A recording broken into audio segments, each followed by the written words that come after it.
سلام برادران عزیز و گرامی قدر.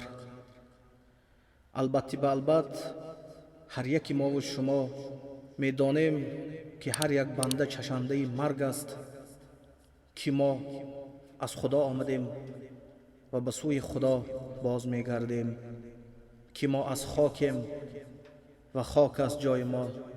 اما ما بندگان تیز تیز از خاطر میبراریم، فراموش میکنیم اصل خود را، از کجاییم، به کجا خواهیم رفت، چیکار خواهیم کرد. فقط میخواستم یادرس کنم به شما یک موضوع مهم را. عاقبت ما و شماست، آن چیزی که ما و شما را انتظار است. با غزل بزرگوار سعدی شیرازی. آه از آن ساعت که عزراییل قصد جان کند، لشکری ابلیس آید غارت ایمان کند.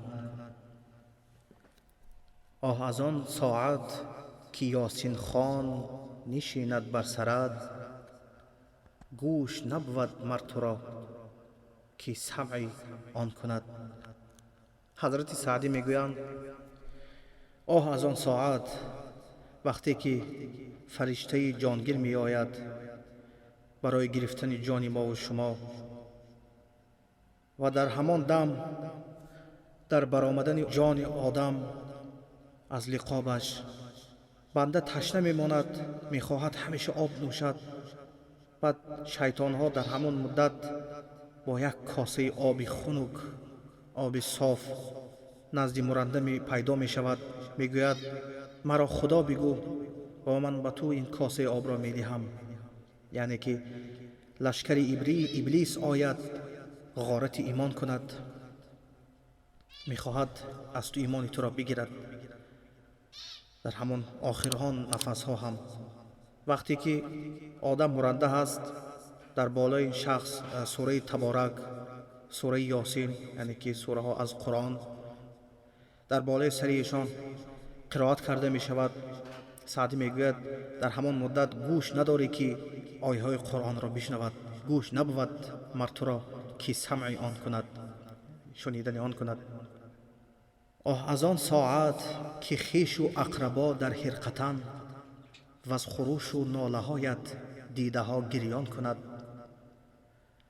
آه از آن ساعت که آید نوبت کوچ فلال، نه نگاه در زن کند، نه یاد فرزندان کند. وقتا که تو مرنده می شوی، وقتا که آه و واه تو می براید از درد، چون که برآمدن جان بسیار وزنین است. اگر برای کسی ضرور باشد درباره حضرت عزراییل که فرشته جانگیر است، که وقتی که جان همه بنده ها را میگیرد آخران خودش میماند، خداوند میگوید ای عزراییل اناکنون جان خودت را بگیر. وقتی که حضرت عزراییل جان خود را میگیرند و پیش از برآمدن جان میگوید اگر من میدانستم که اینقدر وزنین است برآمدن جان، از هر یک بنده های تو عذرخواهی میکردم. در این باب بخوانید، کتاب بینی کنید، بسیار قصه عجیب است. خویش و تبارانت در گرد و اطراف تو از عذاب جان برای تو داد و واد میواه میگویی، دیده ها پر از آب میشود.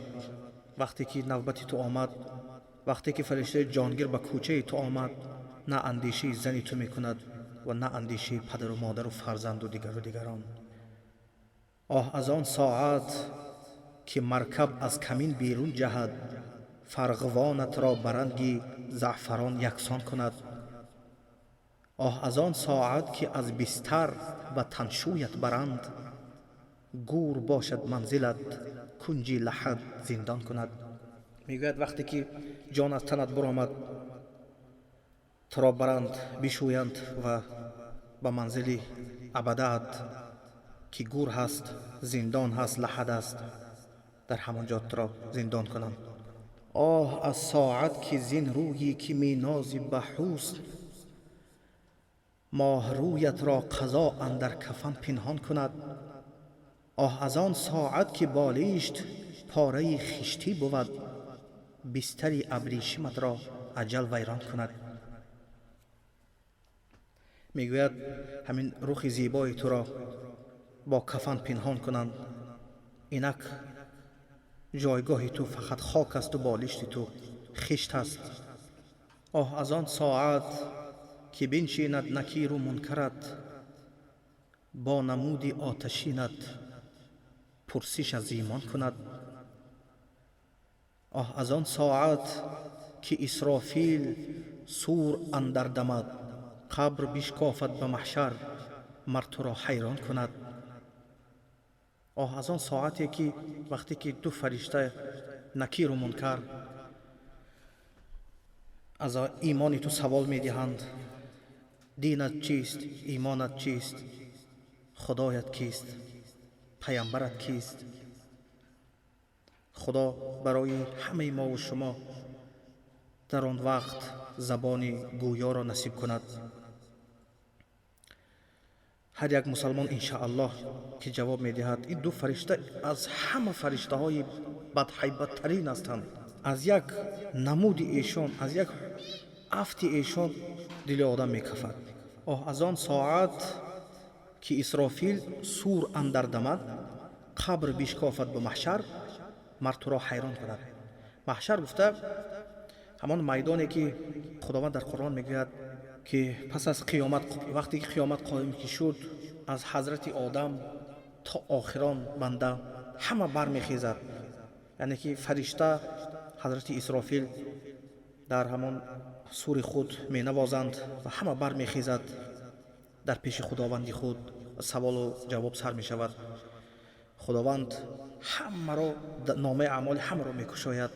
همه عریان در نزد پیغمبران خود می شوند و آخران همه پیغمبران وقتی که امتان خود را از پیش خود سور کردند، همه در اطراف حضرت محمد صلی الله علیه و سلم جمع می آیند، شفاعت طلب می کنند.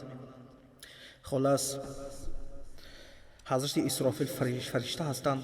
محشر گفته همون میدان می گویند.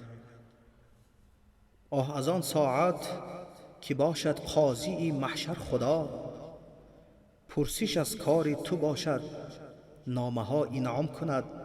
آه از آن ساعت که می باشد گذشتن از صراط، آتش دوزخ تو را در راه سرگردان کند. همان ساعت می آید که قاضی فقط خداست. نامه اعمال تو، در نامه اعمال تو همه چیز، همه اعمال ها، همه رفتارها، همه گفتارها و همه کرده های تو در این دنیا نوشته شده است.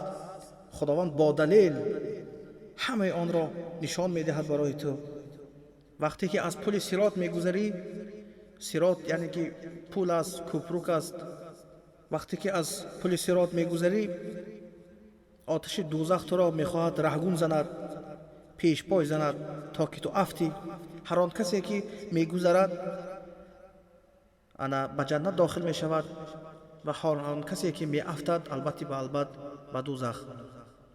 آه از آن ساعت که گیرد دامنت را کارها، هیچ ندهد دست که تا نفعی چنان خسوان کند. آه از آن ساعت که گیرد دامنت را کارها، همان عملایی که در همین دنیا کردی، کارهای بدی که کردی، هیچ ندهد دست که تا نفعی چنان خسوان کند. آه از آن ساعت که اعضایت گواهی ها دهد، عضوت بر تو نیکی و بدی اعیان کند. آه از آن ساعت که از گرمای محشر تشنگی، بر تو زور آرند تو را محتاج آب و نان کند. خدا حافظ، سلامت و خانه آباد باشد.